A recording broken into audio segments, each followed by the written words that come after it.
Bakit hindi pantay ang pagtingin sa atin ng ibang tao, lalo na pag wala tayong pera? Maraming tao ang hindi pantay ang pagtingin sa atin, lalo na kung wala tayong pera. Ito ay dahil sa ilang dahilan. Una, kultura ng materialismo.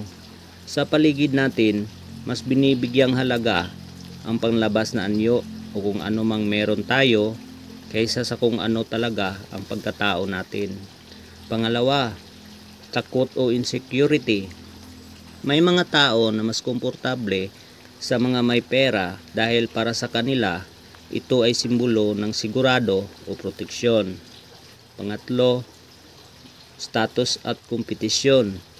May ilan na palaging naghahambing ng sarili sa iba at nakikita ang wala sa atin bilang mababa o mahirap.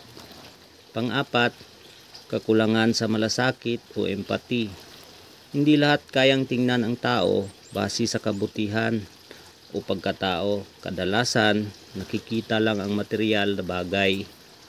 Ang mahalaga, huwag gayahang tukso o tingin ng iba ang magdikta ng halaga mo.